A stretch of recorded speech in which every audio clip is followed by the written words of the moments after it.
Advocate Ramsamy just made one of the biggest confessions in South African history when General Mkhwanazi first exposed the level of corruption going on in SAPS. We all saw him as a madman. Today, Advocate Ramsamy completely confirmed everything. There's a secret cabal running SAPS and Crime Intelligence. Advocate Ramsamy exposed all of them. She said they usually have their secret meetings late at night at Senzo Mchunu's house. Andrea Johnson is part of them. Dear viewers, these are powerful allegations. The level of corruption in South Africa is alarming. Please do us a favor. Hit that like button and subscribe. Type in the comments, Mchunu and Andrea Johnson must rot in jail if you truly want justice and fairness for everyone. Jabulani, roll the clip. It opened my eyes to observing more than believing. But I believe that because in 2023 in July, when we received the first 27, the only other one that I dealt with,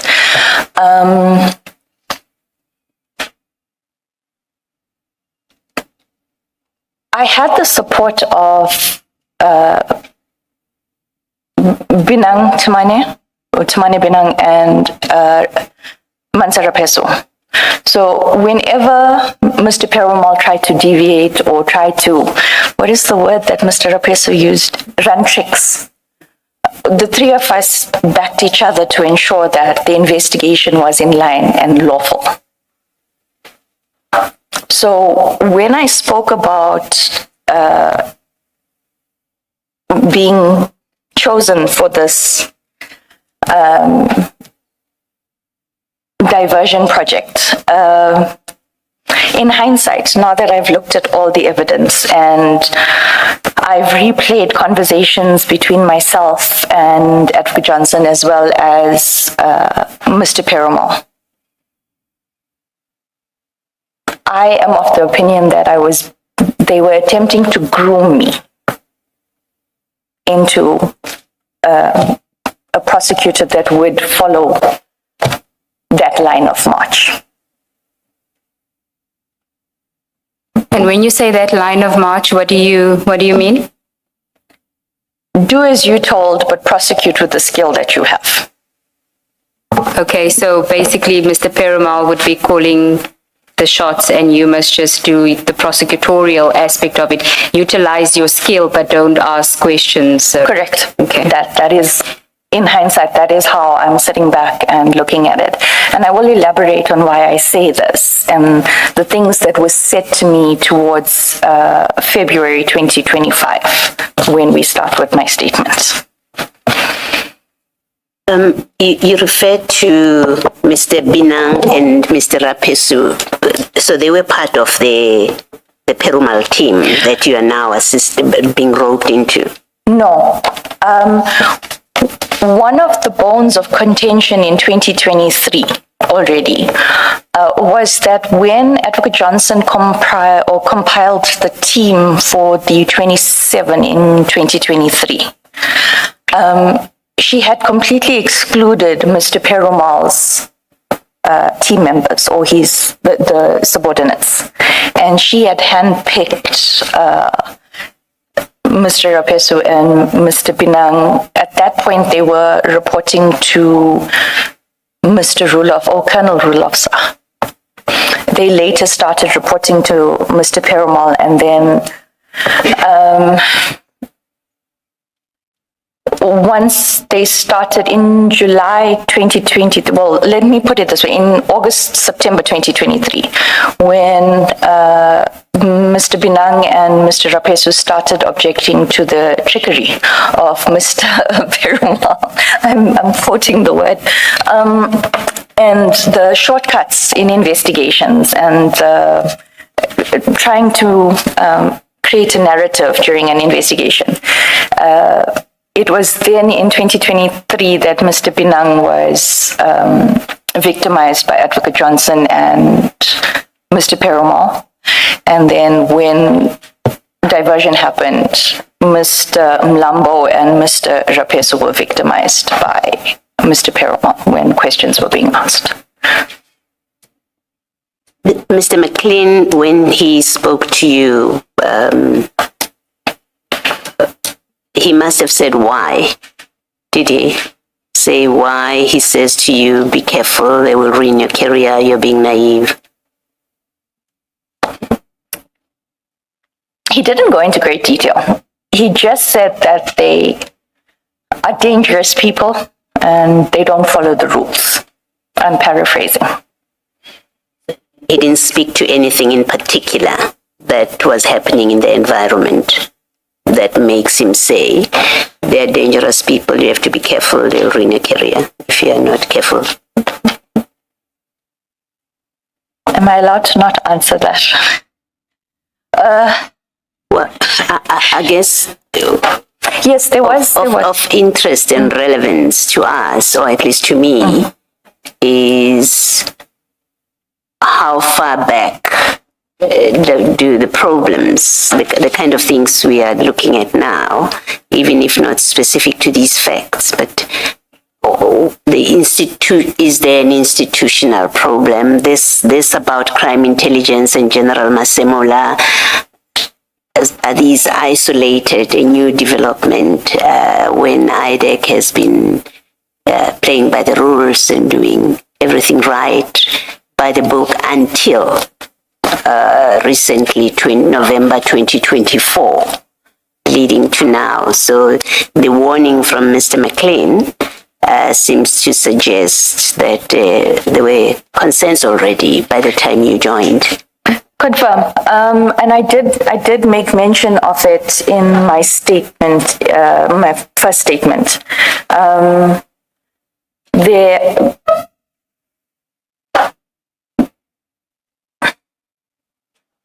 trying to be diplomatic about this. With regards to the demeanor, I've reached a point emotionally where I would rather laugh or smile at the circumstances, as serious as it is, than cry.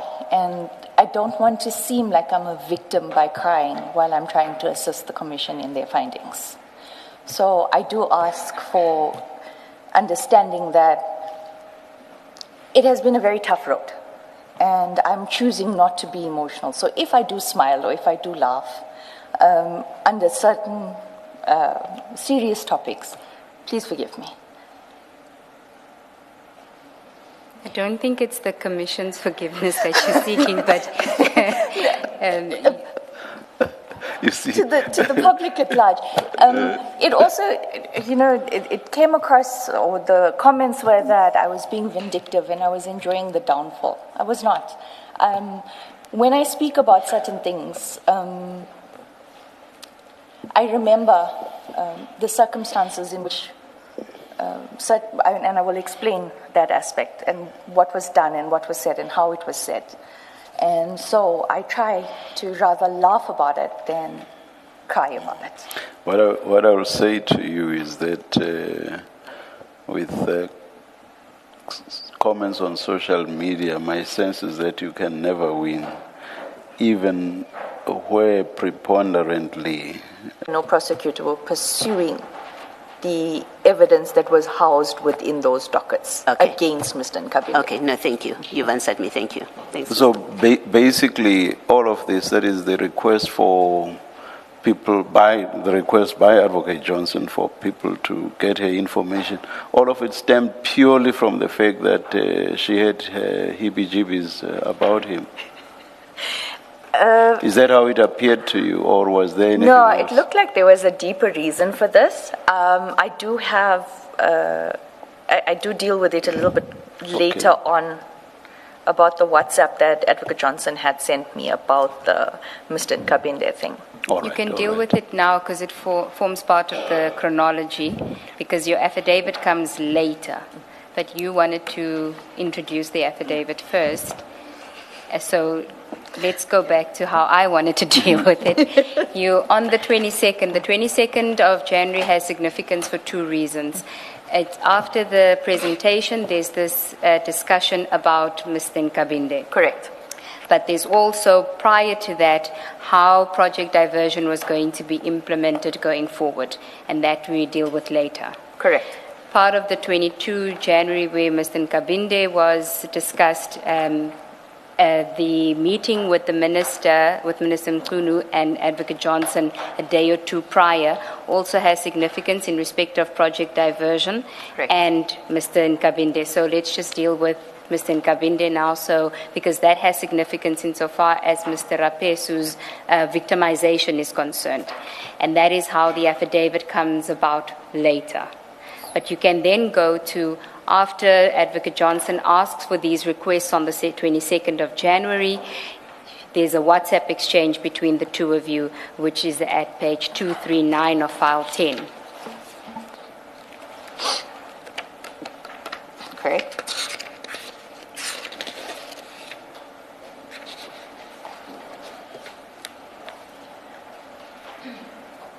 On the 23rd of January 2025, at 13:38, I send Advocate Johnson. Can you just, Ms. Ramsamy, when you read from the file, maybe bring the file closer to you so that you don't move away from the microphone. Thanks.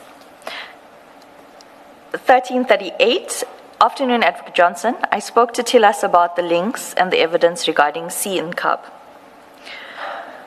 That is a reference to Mr. Nkabinde, and Tillis is Advocate Shabalala. Correct.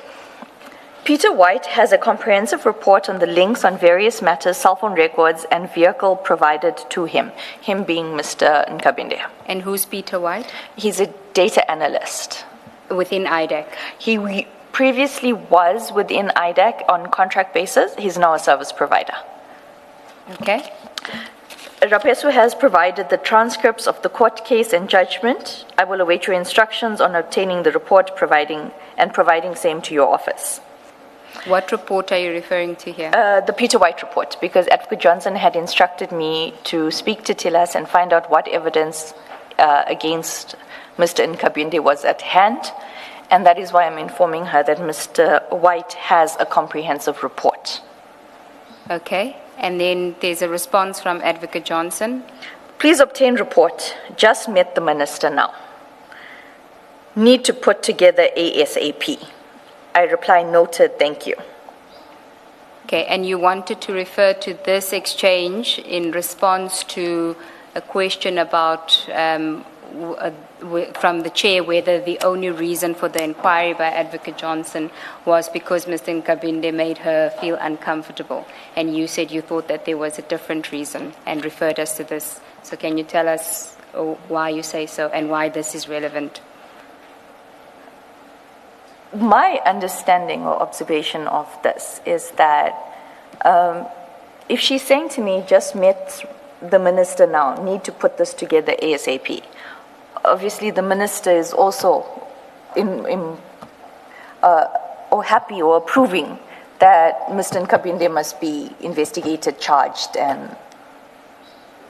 Well, at that stage, there's nothing suggesting that he must be charged. She's just gathering information at the time. If I may just put it as to how I understood it in the meeting on the 22nd of January. I want something on this guy. Meaning what in your speak? In my head, Advocate Johnson wanted dirt on Mr. Nkabinde, and she wanted to charge him.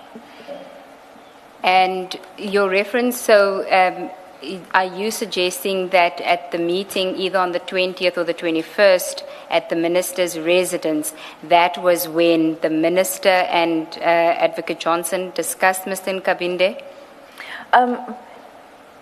I assumed it to be so because of the way Advocate Johnson was pushing for the information, even on the 23rd, and then she said she spoke to the minister, we must move ASAP. The other aspect of the 22nd of January 2025 meeting that made me alert to the fact that the meetings with the minister were common or regular was that she said, Advocate Johnson said to the team, the minister wants to clean up SAPS. He wants us to help him clean up SAPS. Crime Intelligence specifically. Let me just take you back on digging up dirt on Mr. Nkabinde. From where I'm sitting, that's not the only inference that one could have drawn. What if perhaps the minister wanted his mind put at ease? Say, for example, just make sure that what I've heard about Mr. Nkabinde is in fact not true. And if that were the case, then his mind would be put at rest. I could agree that that's a possibility. Yes, I'm asking it in the light of what Ms. Sigels-Ncube raised with you, which is there was no charge or what, I've forgotten the language, yeah. That too is a possible inference under the circumstances. It could be a possible inference, but the manner in which it was said to me, I knew already because I was in the environment and I could read the room. But also the urgency on the 23rd, but then my evidence will further show that I was getting pressure to do a 28 to investigate standalone against Mr. Nkabinde. Yes, my question was specifically at that stage. There was that could have been a possibility that it wasn't just because there were no charges yet. Advocate Johnson didn't say we need to charge him. She just wanted the information. She was gathering information. Correct. Okay. Ms. Ncube, maybe I misheard you. Did you say at the minister's residence or at the minister's instance? Residence. So it came from you and not the witness. What do you know about the meeting at the minister's residence? The meeting between Advocate Johnson and the minister? That it had taken place after hours, that she was left waiting for an extended period of time for the minister. She was with the Chief of Staff, Mr. Nkabinde, and at that meeting, except for the heebie-jeebies, the aspect of the minister wanting to clean up SAPS and more specifically crime intelligence was discussed. So that was the subject of discussion at that meeting? That is what I was informed. And did Advocate Johnson tell you what exactly the minister had said about crime intelligence, which gave rise to the need for a cleanup? No, Chair, I was not privy. But from the way the conversation progressed, it was clear that the only three people in the room that knew what was being spoken about in those undertones was Advocate Johnson, Mr. Padiachi, and Mr. Perumal. Thank you, Chair. See that it's 11:01. We take the adjournment. Let's adjourn and resume at 11:30.